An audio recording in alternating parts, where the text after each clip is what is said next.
Hello and welcome to episode 215 of the Clean Energy Show. I'm Brian Stockton. And I'm James Whittingham. This week, powerful tornadoes destroyed several wind turbines in Iowa.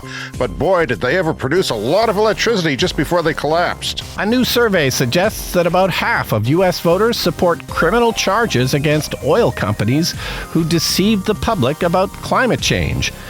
And in a related survey, 90% of hockey fans support criminal charges against the referees in the Stanley Cup playoffs. A hockey reference, wow! The Maritime Court finds greenhouse gases are marine pollution. It's a big win for small island states threatened by sea level rise, but terrible for court stenographers when seas are rough.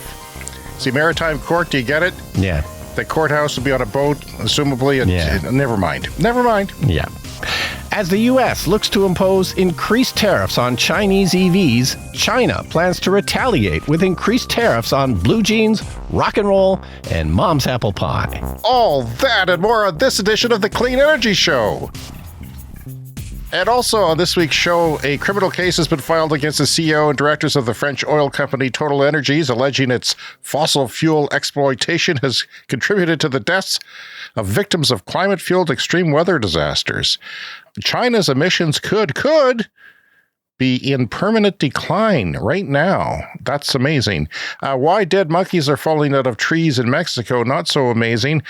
Chinese automaker BYD already has 100 stores in Brazil, and India is going crazy this year with solar, just nuts. Yeah. I saw on Instagram you were at a film festival. Yeah, I was at the Yorkton Film Festival, which is in its 77th year now. This is the oldest film festival in North America. It's in Yorkton, Saskatchewan, Canada, near where James and I live. And I've been going since the mid-1980s and spent the weekend there.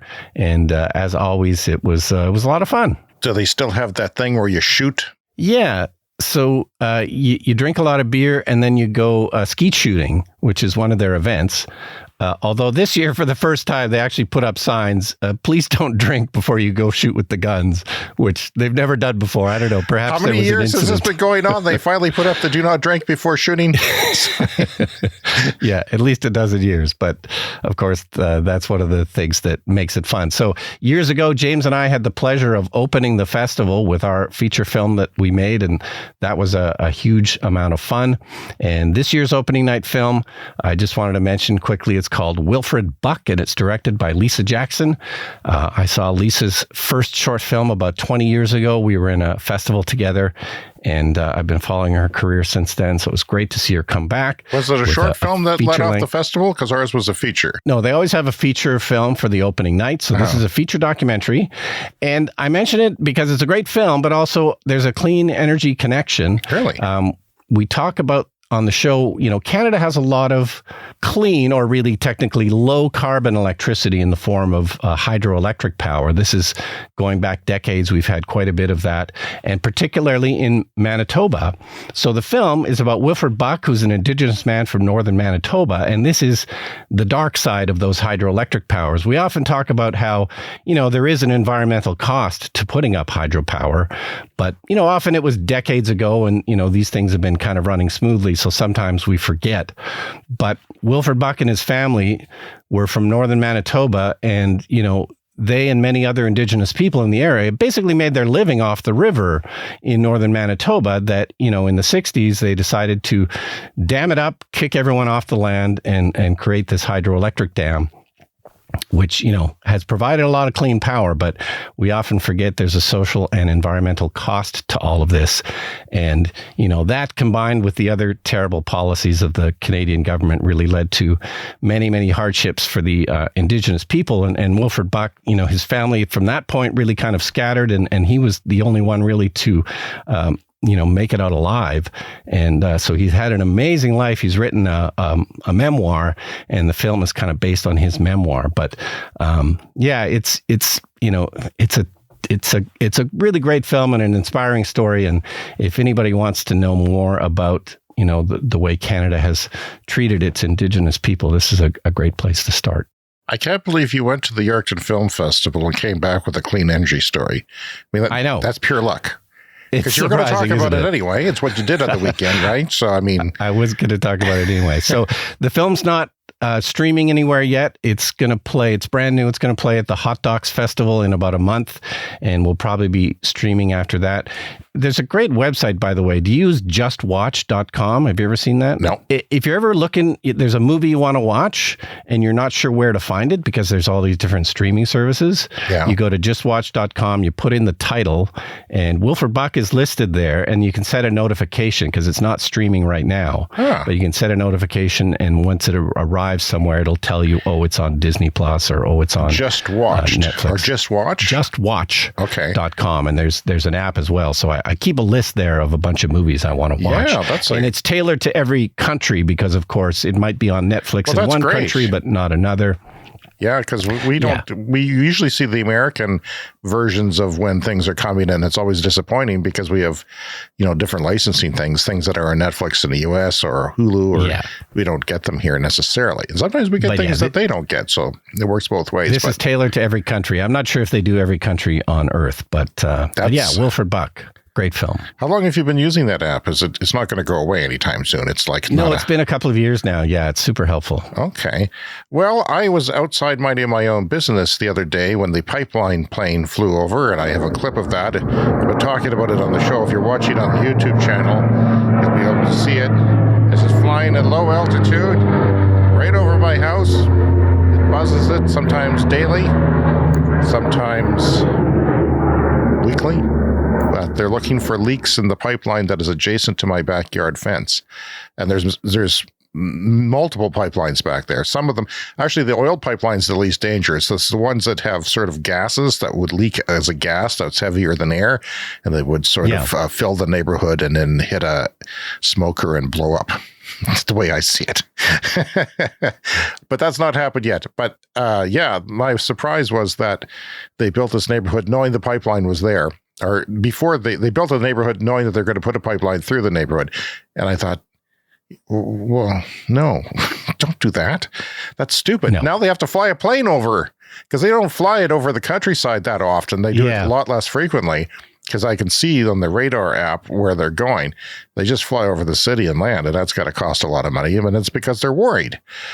Brian, Friday night, at supper time at 5:55 or 5:50 p.m., we were about to have supper, or deciding on supper. Did not have plans for supper that night. We were working it out, and the power went out for 4.25 hours or so. Wow. That doesn't happen very often, and I tell you, it threw a monkey wrench into our supper plans. We ended up sending the kids to Domino's Pizza outside the outage area. Yeah, of course.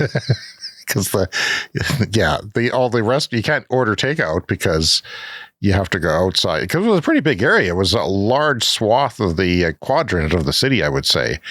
And it was a big outage because you could see all the different things listed. But it was just kind of weird. We didn't know what to do with ourselves, My family all thought, gee, I hope it doesn't get too cold in here. And I'm thinking, people, I have not been running the furnace for over a month. The furnace has not been on in a month. Yeah. It's completely heated by the sun, and it's warmer out. It's not warm, and we're below normal so far this year. But you know what happened? Kids came out of their homes and into the field behind my house. There's a park, a pipeline, and a field, and a school. All kinds of kids. Thousands of kids. And then the sun went down, and you could see the street lights turn on when the power came back, and they ran, Brian. They ran as fast as their little legs could take them. They ran as fast as they could back to their homes and screamed in glee. And then it was quiet. There was nobody around after that. It sounds like a flashback to our youth when we only had 2 TV channels, so we would actually leave the house and no internet. They were out there playing sports and happy. They were happy, Brian, but not as happy as when the power went back on and they fled. They fled. I wish I had footage of it. It was just, they all screamed, "The power's back," and they went off into the directions like rats fleeing a ship. Anyway, BC Hydro sent me an email saying that they are going to Well, first of all, they have EV chargers in the province of British Columbia, which I've used, and they were wonderful, although some of them were like a fast charger that only did 25 kilowatts. And usually the lowest you would see is 50, and you'd want to see, 250 for a Tesla. Yeah. You're filling up at 250 kilowatts at that rate. So some of them were disappointing, but they are, because my family, we just sat down and watched a couple documentaries on the Alaska Highway. We were just killing time after lunch one day. So it's kind of a remarkable story about the Alaska Highway, because it was built in 1942 because they were worried, the United States was worried about Japan invading Alaska, because Alaska protrudes way out into the ocean and they could use that as a bridge for invading. And they tried flying, I think, 38 flights. They set up little airports in Canada so you could hop over them to get to Alaska. And I think 27 of the planes crashed into the mountains. They didn't do well. Yikes. Getting over the mountains in the Yukon, which is close to the Alaska border. So they built this road in 5 months, this 1,000-kilometer road in 5 months. It's not paved, but it is gravel. And the army did this, and there was a lot of racism involved because the black soldiers were given terrible jobs by their southern commander, and the white soldiers were given better jobs operating equipment. But it was hell, and people died. Equipment was abandoned. If you go along this highway now, there's lots of history to it. Canada ended up buying the highway back so that they didn't feel bad about it or something. I don't know. So that they could use it, and it's paved now. And it's a popular destination, but not for an EV. It's one of those places where you definitely can't take an EV. But what's interesting is the Northern Territory in Canada, I think it's Yukon, probably. And they have a lot, their government there has a lot of chargers set up. Just, there's the population of the whole territory is like a small town, like small city. It's not very much. They have hardly anybody there. So it's amazing that they even have done this. And we have, a lot more population here, a lot more industry here, and we're not doing that. Anyway, that's already set up in the Yukon. So BC Hydro they have 2 highways that go up there. We don't have any that go up there and aren't where we live. So they have 2 highways that go up, and one is the Alaska Highway, and they are putting chargers on it now. So that's very cool, and it opens up the opportunity for our American friends, if you want to go up to Alaska, or our Alaskan friends to go down to the lower 48. That will be possible in a year or so, but they're already starting that, and that's very cool. And also, we talked about Fort Nelson, which is up there. It's on one of those roads, because it has been evacuated by forest fires last week. Now they're coming back. But that's a problem if you want to evacuate and you can't get out of town with your, say, you have a Ford F-150 Lightning electric truck. So there's a report on the Canada's charging infrastructure as a whole. It's up 33% in the last 12 months. Now, where I'm seeing it, and there's one instance like this on the way to your cottage at the lake, is that they're popping up at dealerships. And I have, there's several dealerships here. Dealerships are not usually the greatest place to get a charge, because sometimes they don't like you there. They're anti-EV as a whole, and the head office has made them put in this charger, and they're angry, and they park in front of it. They ice it, as they say. I think there are, PlugShare sort of indicates where they are, and they're working. And the problem is it's just one charger. So if you're going across town, you're going on vacation, and you're stopping somewhere, and you're going, a mile somewhere to get a charge, and it's taken, that's not good, especially if it's networked or if someone gets there just before you. But yeah, some of these new chargers at these dealerships actually have an app where it'll tell you when the charger frees up, which is nice. Every charging company has a good idea. I wish they would combine them all and do something like that. Like Tesla is always, warning you of when the chargers are free. Yeah, no, that's great. You can already go almost everywhere in North America with chargers, but it just improves every year. So that's great. Okay, so from The Guardian, a new survey suggests that a majority of U.S. voters support climate litigation against big oil companies, and almost half would back even more aggressive legal strategy in the form of criminal charges. So we know that criminal charges eventually happened in with Volkswagen and their Dieselgate scandal, and Volkswagen executives actually went to jail. So this is perhaps in the future for this. And, related to that, also from The Guardian, so there is a criminal case that has been filed in France against Total Energies. And this has been filed in Paris by 8 people harmed by extreme weather and 3 NGOs. The plaintiffs believe it is the first such criminal case filed against individuals running a major oil company. These are big companies, but of course there are human beings making these decisions, and often these decisions are to delay and obfuscate. And much like the playbook from the tobacco companies who did the same thing, they pretended that, smoking cigarettes was safe. So the public prosecutor who received the file now has 3 months to decide whether to open a judicial investigation or dismiss the complaint. So this is not going to court yet, but we'll find out soon. And, this could set some kind of a precedent for this going forward. According to The Guardian, there's already 40 existing U.S. lawsuits against major oil companies. And, we talk about these occasionally on the show. Fighting them in court is a great way to do it.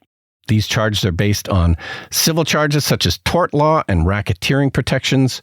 And last year, it's the consumer advocacy nonprofit Public Citizen who also proposed filing criminal charges. So criminal charges are maybe next on the docket for, these oil companies. So it was the group Public Citizen that teamed up with Data for Progress to survey 1,200 likely U.S. voters. And those numbers are pretty good. People are definitely we're banding together against the oil companies. And the problem isn't so much the fact that they dig up oil and sell it. The problem is that they've been lying to us about the effects of it. And as we know, they've known for decades about the possible dangers of this and did their best to hide it. So that's where the problem lies. The world still runs on oil, but that doesn't mean you have to lie about it. I'm not a lawyer, as you know, but... You're not? No, I should be. I'd sue everybody. I'd sue that damn pipeline plane for wrecking my peace. It's interesting that they're going after the CEO and the directors of the board of the oil company rather than the company. And if they are successful, you'd have to think that would put a chill in other CEOs and directors, and maybe they wouldn't act so poorly. Well, this is one of the problems that we're having is that all the major oil companies are still expanding their operations. And if they were worried about going to jail, maybe they would stop doing that. Every time this happens, and it's happening more and more, and we're big fans of litigation against oil companies when they're doing bad things, and just governments. Sometimes governments are sued, like Montana. Kids in Montana sued the government last year and won because their constitution stated that they have a right to clean air and environment. Okay, Brian, this is from the Energy Mix. A wind farm in southwest Iowa. There's been a lot of tornadoes in the United States and a lot of people dead and a lot of damage done recently because it was a terrible wave. I think the damage from tornadoes is significantly up year on year so far. A wind farm in southwest Iowa was actually hit by one of these tornadoes directly. And because everyone and their dog is a tornado chaser these days with all kinds of cameras that are great, digital cameras. And in fact, they were flying drones into this. I've seen some of the footage. It's amazing. They're coming out with a new Twister movie. My son was a big Twister fan because it scared him at first. And then, Jaws scared me at first when I was 10. And then it became my favorite film of all time. Then he used to watch it all the time when he was little. And now they're coming out with a sequel. And of course, it's been like 20 years since they made Twister or something or more than that. And the effects are a lot better, I'm sure, but they'll never compare to the actual video footage that we get fed on a regular basis of tornadoes in the United States, because, a drone shot is just spectacular. It looks fake almost, when you watch these shots. Well, maybe they can buy some as stock footage and put it in the new Twister. Maybe. I wouldn't be surprised if they cut that in. So a wind farm in southwest Iowa suffered a direct hit from a very powerful tornado that crumpled 5 of the massive power-producing turbine towers, including one that burst into flames when it hit the ground. Sometimes, I don't know why. I'm not going to speculate on why, but I imagine something overheats when it starts spinning fast. They're 600 feet tall, these turbines. They're not the biggest ones in the world. You see really huge ones out in the ocean, which produce a lot more electricity, of course, too. But these, and I didn't know this, they have blades that feather.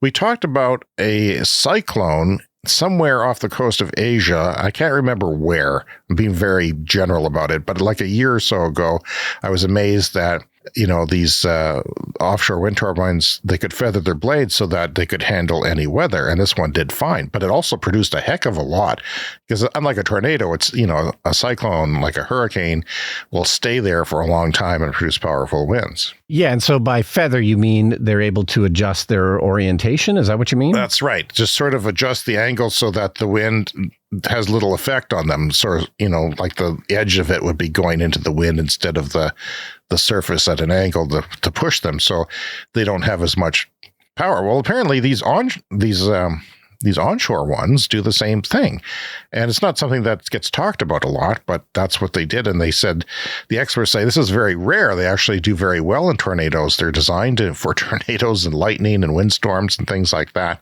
Anyway, we have a clip. It's destroying that windmill! Look at that windmill! Shredded that windmill!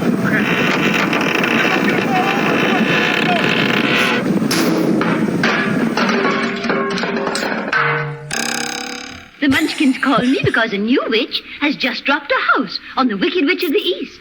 Okay.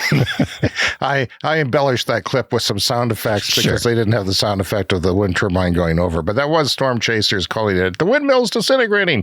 They're not windmills. Windmills are something completely different. Wind turbines, please. Just pet peeve of mine on the show. You know that. Yeah. If there's one thing we can accomplish by 2030 on this show, it's that please call them wind turbines, not windmills. Yeah. But experts say, like I said, these are rare. Several of the turbines at Mid-American Energy's company's Orient Wind Farm recorded wind speeds of up to 100 miles per hour as the tornadoes approached. That's 160 kilometers an hour. That's a lot of wind that would damage most things.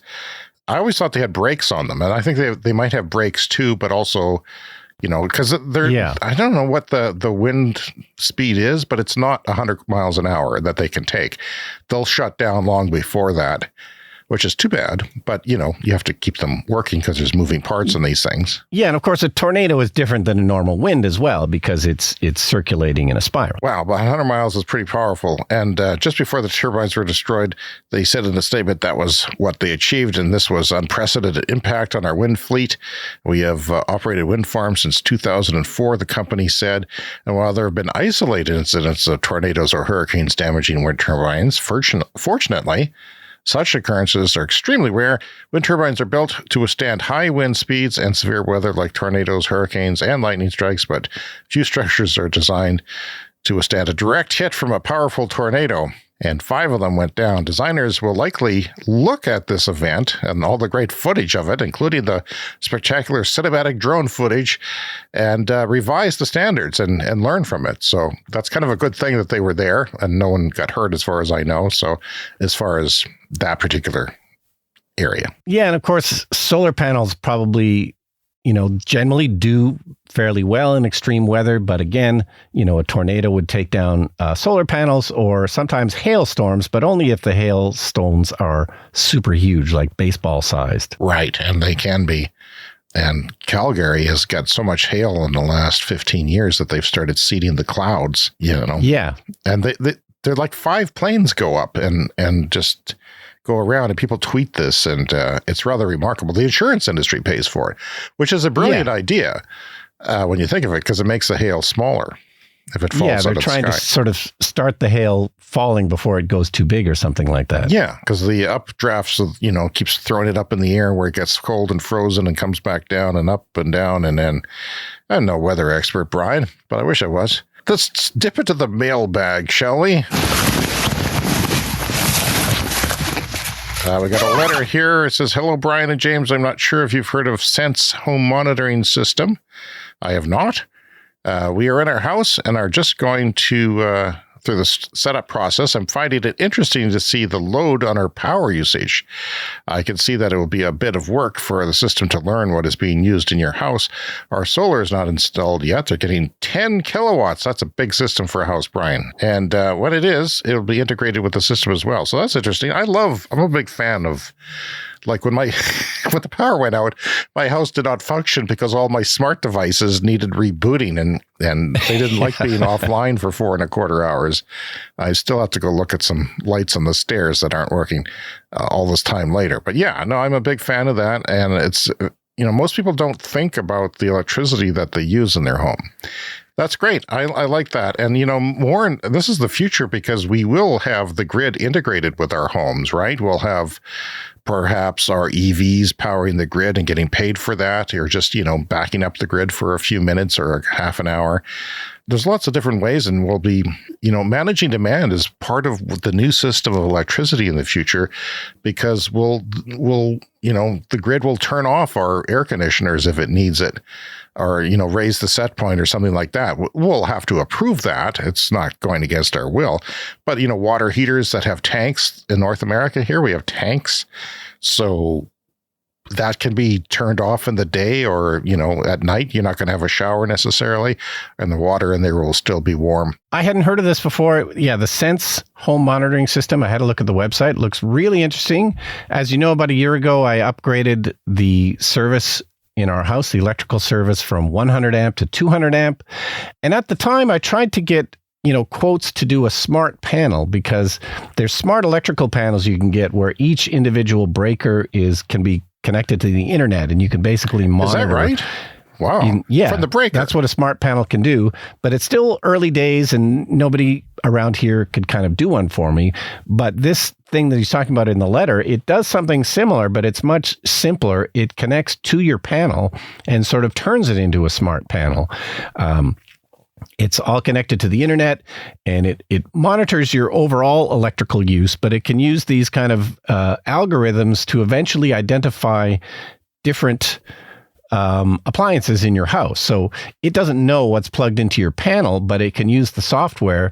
It sounds like it can kind of eventually figure out, like every appliance has its own signature, right? So I imagine if you run the dishwasher every day at 5:00, it'll eventually learn what that is. And then through the software, then you can monitor how much power your dishwasher, for instance, is using. So yeah, this looked really, really great. Great alternative to an expensive smart panel. Your son's an electrician. Do you ever bring this up? Yeah, I thought of that because you need a certified electrician to install it. So if I ever did it, I would wait for him to be available to put it in and save me a few bucks. Do you find you talking with future things that you know about that your son may not know about? Because I find that with my son in engineering is like, have you heard about sustainable concrete? Yeah, he doesn't know. He's in the present. He's not thinking about. I want them to think about the future, because I know the world is changing.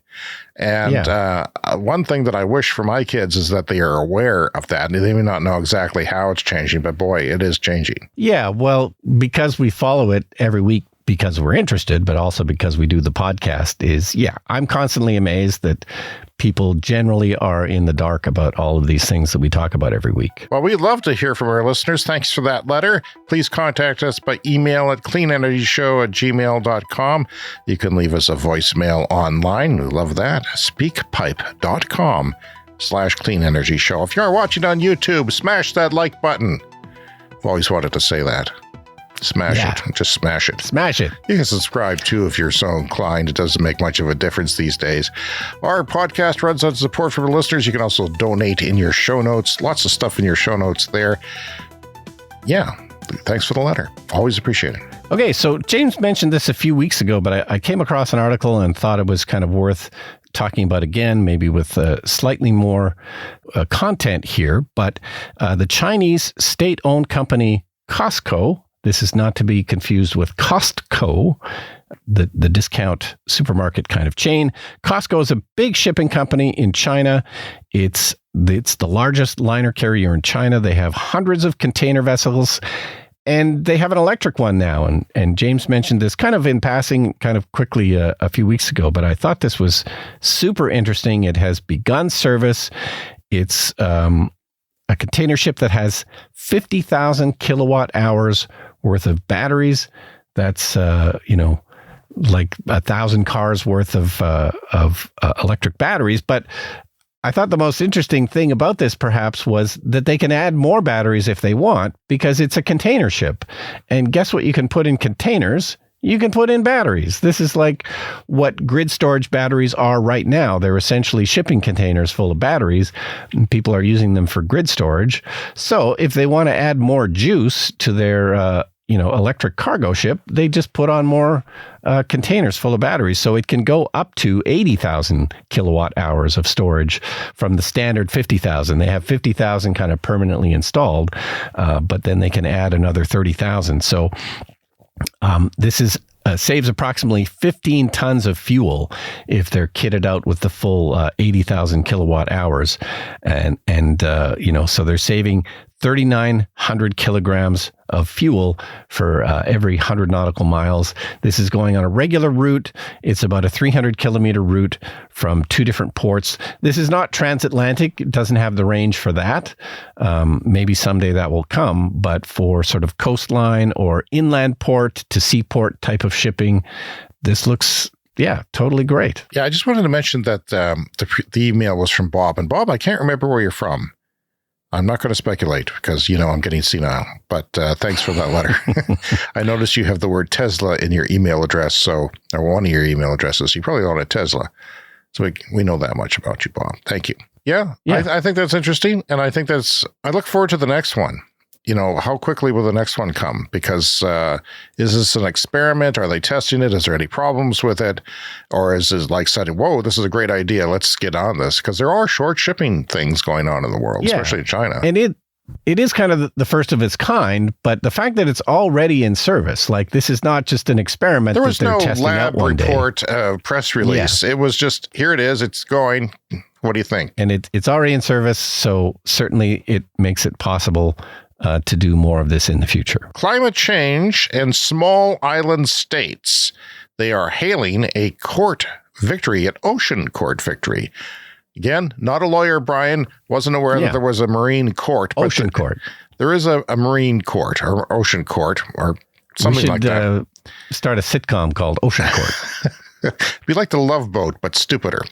A global maritime court ruled that greenhouse gases are marine pollution.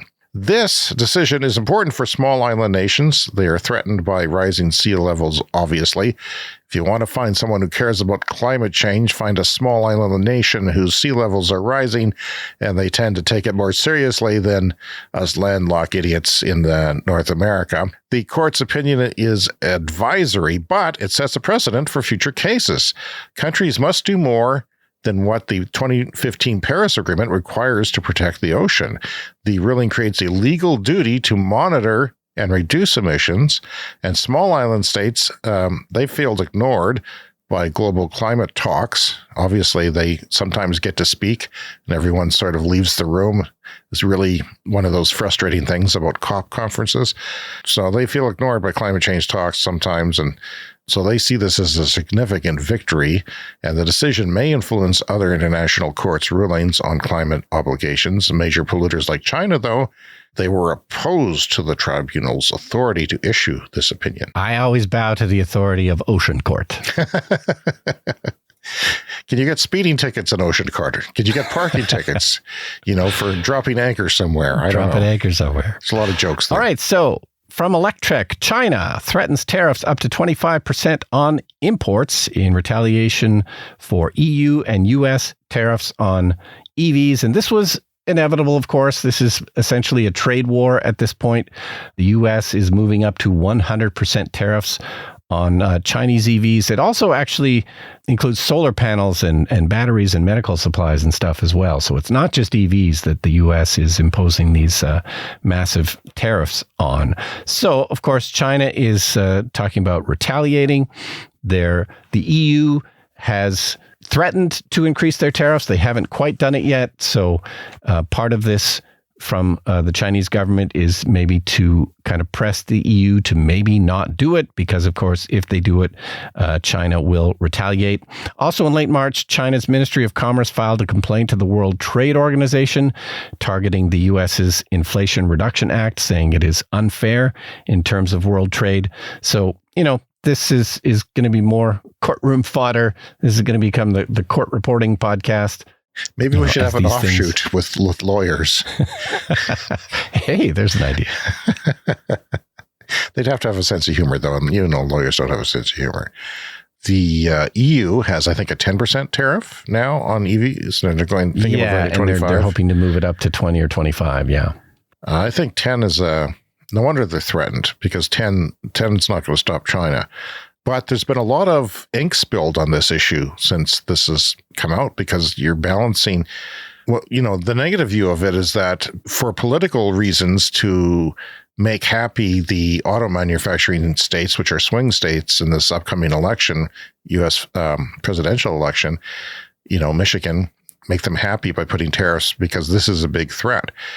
However, you have to balance that with the fact that China is making a lot of cars, and they're making them cheaper. They're making them better. They own the whole supply chain from the mine to the make the batteries and everything. They're able to do it that way, and they're doing it well. They're designing them well. They look good. They have good tech in them that works better in some cases than other, the legacy automakers. And meanwhile, Japan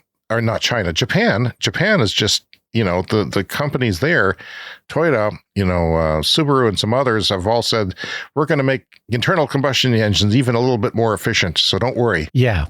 There was another major story about Toyota this week, how they're continuing to work on their internal combustion engines, and most companies have stopped development because we don't need any more development of internal combustion engines. But they're just Toyota grasping at straws, man.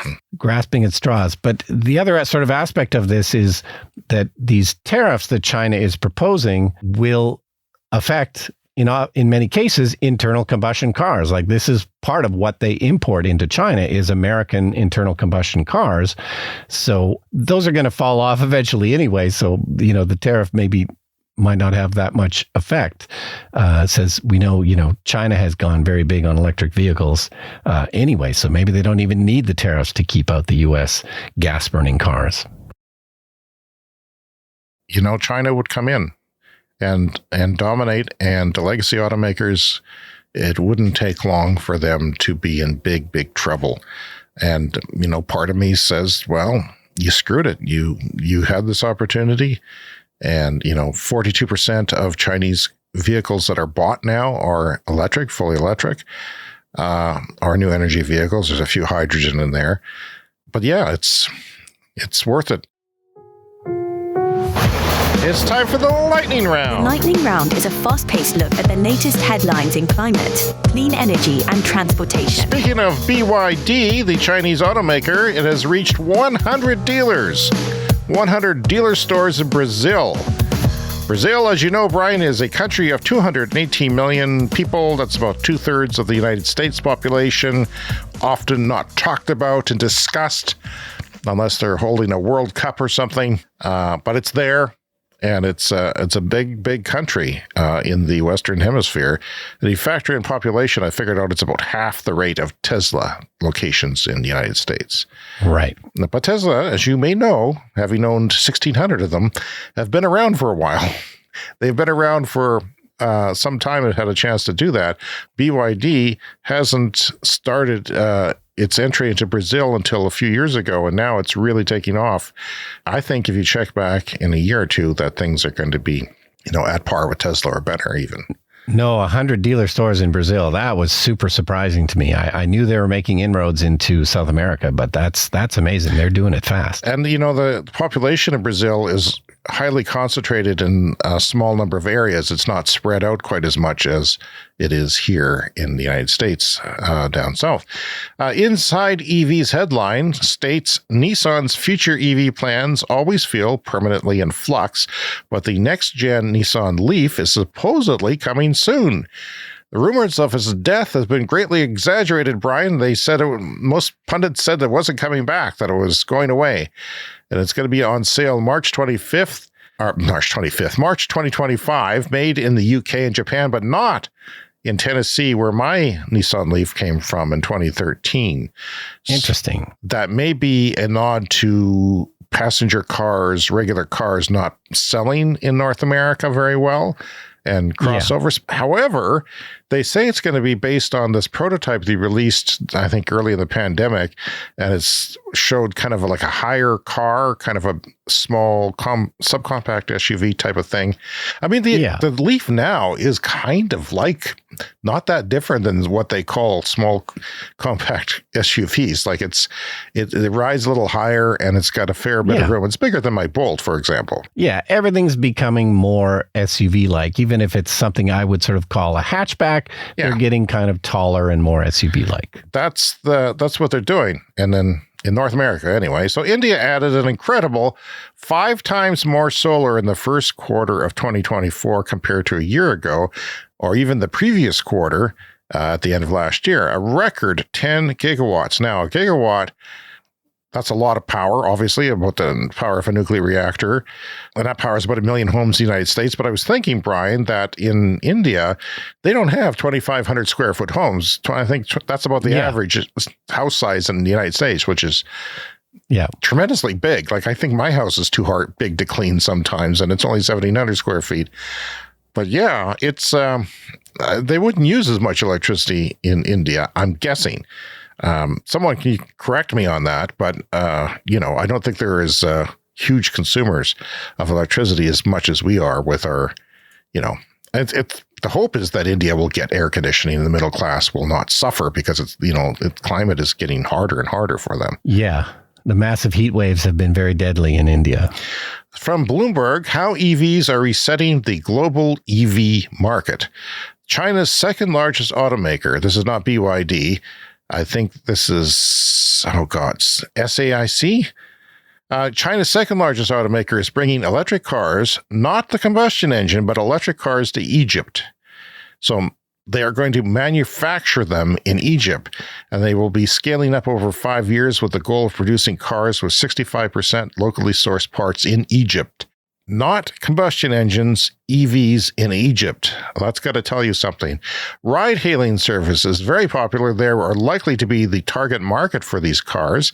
And manufacturing, like I said, will scale up. It's going to take 3 to 5 years before this gets going.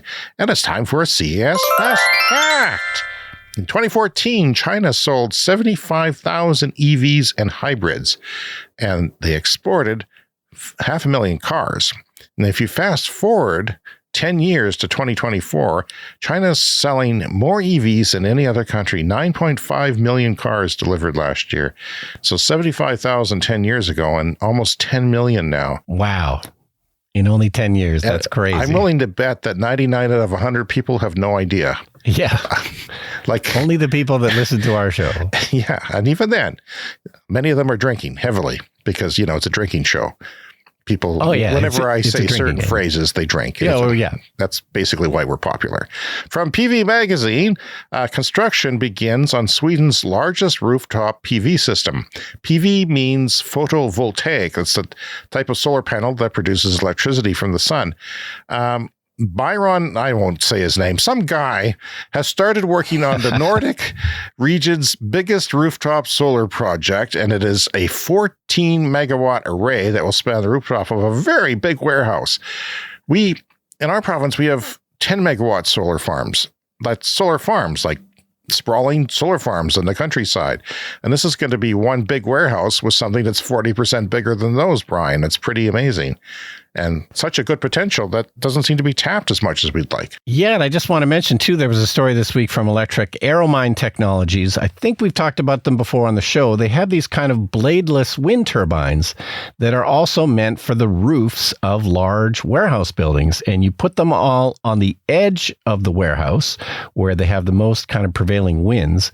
There's no obvious blades in them, but it sort of funnels the air into a turbine. And so, there's tremendous potential for solar on roofs. I mean, 14 megawatts is insane to get that just off the roof of a building, but they could add some of these, wind turbines as well. Yeah, they're kind of like the shape of a fridge or something, kind of a tall cube. Yeah. Yeah, Aeromine Technologies, and they put them along the roof. They weigh about a ton, but yeah, they just have a certain shape that funnels the wind And it takes downwards into advantage these of that turbines. on the corner of the roof or something like that. And they're quiet and there's no vibration. That's something you worry about with wind turbines. I don't know if this is going to take off or not, but they're saying that you get more electricity than you would from a solar array of the same amount of money. But then I'm also thinking, hey, you're only using up a small amount of room. Why throw some solar panels on there too and kill two birds with one stone? Do both for sure, but don't kill the birds with wind turbines. I was going to say that. That was the obvious thing. This doesn't have any moving parts, so I don't know. It'll probably kill something. Maybe a bee. The Biden-Harris administration enacts a law banning the importation of Russian uranium. That's important because Russia has a certain type of uranium that is popular in some nuclear reactors, which are located in the United States. So dead monkeys are falling from trees in Mexico. Why? It's a brutal, brutal heat wave. They're setting record temperatures. My climate-happy son was telling me that some parts of the world have peak temperatures in May right now. And actually, Mexico's one of those countries. And yeah, I've already forgotten why, but he explained it to me. It has something to do with weather patterns and our versions of monsoons in North America. So monkeys have been dropping dead out of the trees as the savage heat wave has intensified in that country. They're howler monkeys, and they're falling like apples, this quote says, and they were in the state of severe dehydration, and they died within a matter of minutes. That's from the New York Times, if you want to read more about that. Per capita emissions since 1990, Canada is one of the highest per capita emitters in the world. Within Canada, Saskatchewan, which happens to be where Brian and I grew up and are currently living, is the only province to increase their per capita emissions since 1990. We've increased them by 30%, Brian. Doesn't that make you sick? How ironic that the Clean Energy Show comes from basically the worst place in the world in terms of per capita emissions. But we will say that we have solar panels on our roof, and this is fully solar powered, a beautiful sunny day. Yes, right it's now. not our problem. It's not our fault. We're doing our best. We're doing our best. Neighboring Alberta, home of the oil sands, they reduced their emissions by 15% during the same period. Like even, Satan has done something better than what we have. It's crazy. Bizarre.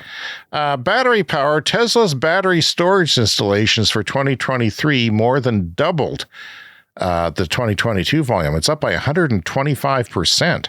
The division's profit is nearly quadrupled. So Tesla is suffering with car sales right now, but I would think that would free up batteries, because they make some of their own batteries. And if they're selling this and they have contracts with battery suppliers, well, just throw them into the utility storage. These are big things that we were talking about that power the grid. Yeah, and they make these battery grid storage systems in the U.S., but there was an announcement recently that they're opening a factory in China to do that as well, to do grid storage batteries, which again go in these shipping container-like things. And China's going crazy with, grid batteries as well. They're storing solar from the day and putting it into the peak in the evenings and into the night. 120 Fahrenheit in Pakistan this week. That is 50 degrees Celsius. And I've said several times on the show that I vacationed in Death Valley for a day during a heat wave, and it was 50 degrees Celsius or 122 Fahrenheit. And I would get out of the car, our air-conditioned Prius at the time, and look at a site and do things. But 10 minutes in, my skin was hurting because it was windy as well. And it was like reverse frostbite. It was painful. And these people are living in it in Pakistan, and there not very many people have air conditioning or shelter or any respite from this. No, and if your air conditioning had died in your Prius, I would be dead, Brian. Dead. I would not be dead.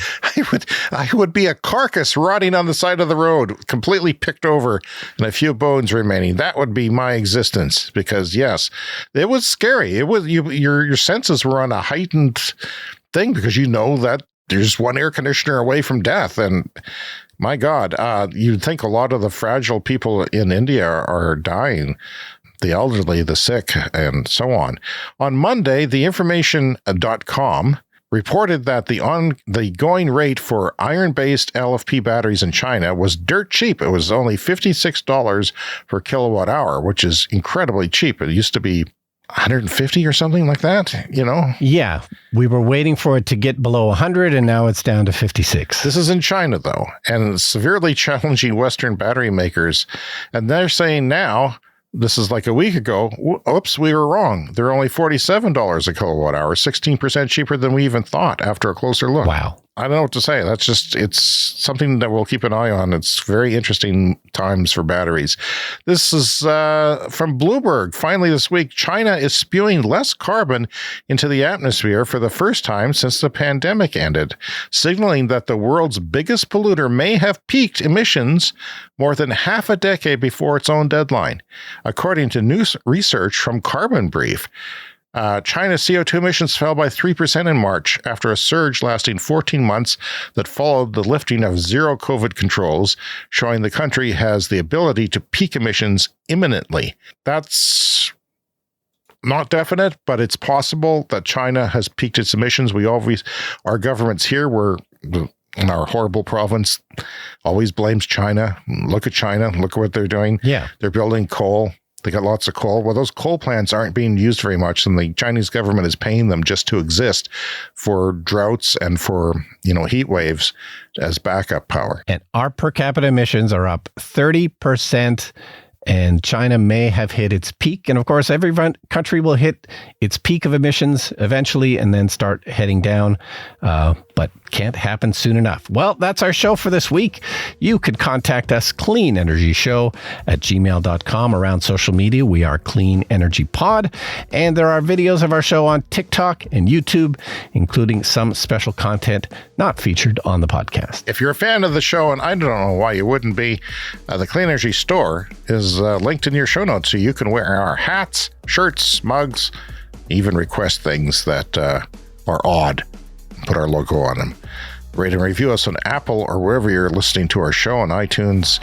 That helps us. We thank the people who've done that, and we'll get to reading your reviews soon. And you can donate with PayPal if you like. If you're new to the show, hey, thanks for coming. Remember to subscribe on your podcast app. My podcast app is going dark. You've been using Google Podcasts, and now I have to switch to something else. I'm peeved off. Google has this reputation for bringing in something good and then killing it. That's all they do. They bring in things and kill it. They don't have no respect for life. If you're new to the show, please remember, subscribe with your podcast app, because we do this every week. Maybe we'll take a week or two off in the summer. And but we have fun doing it. See you next week. See you next week.